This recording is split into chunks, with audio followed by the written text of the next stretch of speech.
Welcome to the last episode of Thunderstruck for the 2017-18 school year. No April Fools.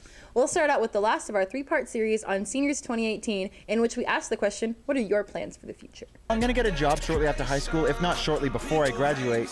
I'm going to save up some money, I'm going to go on a mission, and then potentially even go to college afterward. But not really anything too exciting, as far as I'm concerned. My plans for the future is I want to go to college, major in computer science, go from there, just probably go to HVAC, which is heating, ventilation, and air conditioning. Then from there I can make upwards of $90 an hour, and I think that's a pretty good start. Gonna go to college and get a degree in criminal justice, and main goal is to become a police officer. I'd like to attend Crafton for a couple years and transfer out and train to become a police officer. Attend a 2-year community college back in the Midwest and hopefully become an EMT. Get more Fortnite wins. I am going to Life Pacific University on a scholarship.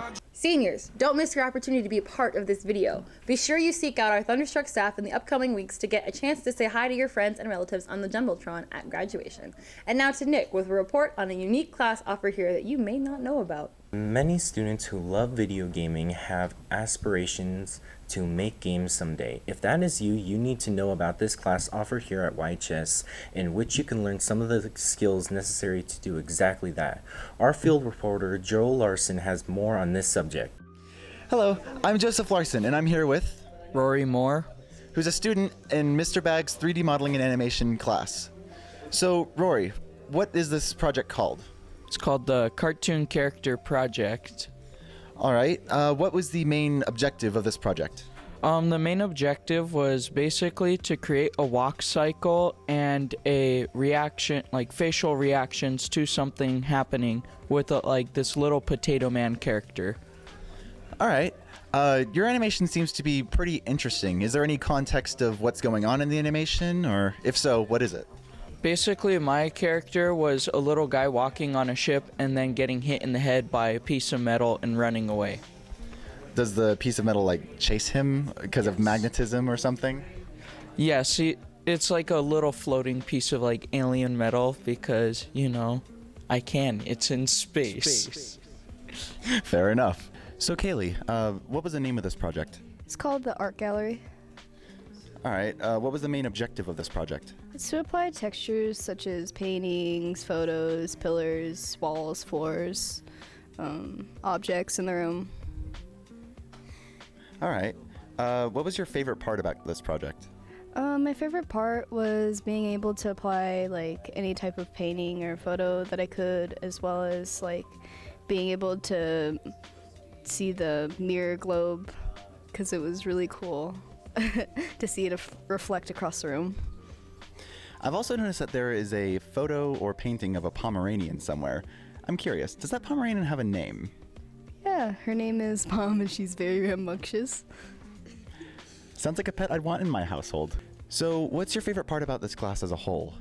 I feel like it gives you an introduction to the 3D modeling and animation that different companies and studios do, like Pixar, DreamWorks, Disney, etc., like Blizzard. You can rig models, you can model any different types of things just from one cube, and it can turn into something really great and amazing.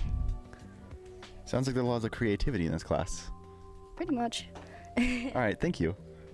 Now to Armani for his last words ever on Thunderstruck. For our last installment of the Pass After High School series, let's turn our attention to Mr. Bag, animation instructor at YHS. Tell me about the path that you took after high school and the decisions that eventually led to you becoming a teacher. I started majoring in chemistry and then switched to math. And when in your upper division math classes in college, sometimes you're asked to do some problems on the board. And I got positive feedback for teaching the class. And so I decided to try subbing. So I substituted junior high and high school, and I really liked it. And I thought this could be something that I'd want to do. So I gave it a shot and really enjoyed my first few years of teaching.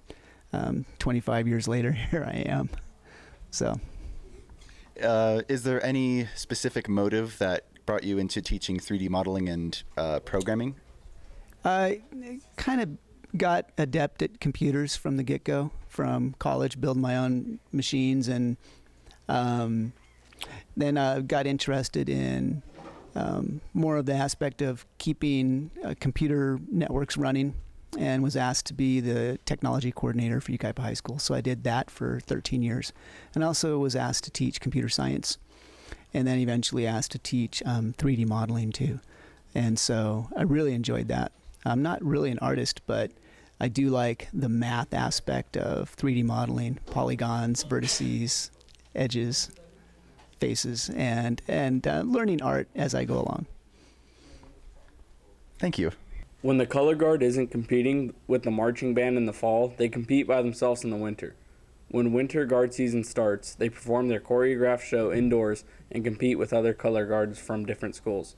And here's a peek of this year's winter show. If you're interested in joining Color Guard, there's one last clinic on May 22nd before auditions on May 24th. If you're not able to attend either event, please talk to Mr. Pressler in G102 or contact the team directly through Instagram at yhs.colorguardteam. Senior Raffle. The week of May 21st, seniors will have an opportunity to enter in a raffle in the Career Center. They just need to show proof of registration in a community college, four-year college other than UC or CSU, trade school, or military enlistment. Students have an opportunity to win graduation tickets, gift cards, an iPad, and more. And now to Chrissy for sports. In sports, Yucaipa is the place to be. CBL champions in baseball, softball, and volleyball for 2018. The senior athletes of the year are Marissa Holt and Asani Hampton. Jacob brought in Asani to ask him about his record-breaking performance in track. Hello, I'm with Asani Hampton, the first fastest 100-meter runner in California and the fourth fastest 100-meter runner in the United States.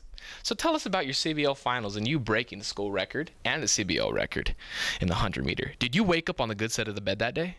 I guess you could say that. I had some good cereal that morning. It was Cinnamon Toast Crunch. It's pretty fire. Oh, I love Cinnamon Toast Crunch. So, cool. Now tell us about your recruiting to Michigan and how, you decided to go to Michigan. I decided to go to Michigan because of the engineering degree that they have there, and their track team is pretty good, and they have a nice facility. Okay. So, I have a scenario for you, okay? If Jim Harbaugh came up to you with a guaranteed position, because I know you played all 4 years of high school in football, so what would you do if he came up to you with a guaranteed position on the football team? Well, I would obviously say yes, because that's like winning the lottery, so of course. Well, man, thank you for your time. Thank you, buddy. No problem. And now to Jared for entertainment. The art show, drama performances, concert, and film festival last Friday were a big success for the Fine Arts program at YHS. Winners of the film festival were a short silent movie called Let Us Run, directed by Tyler Lords and Sam Pena, and the overall best award went to YHS Football 2017, directed by running back Joe Borden. Once again, YHS, it's closing time. You don't have to go home, but you can't stay here. Closing time. Open all the doors and let you out into the world. Closing time. Every new beginning comes from some other beginning's end.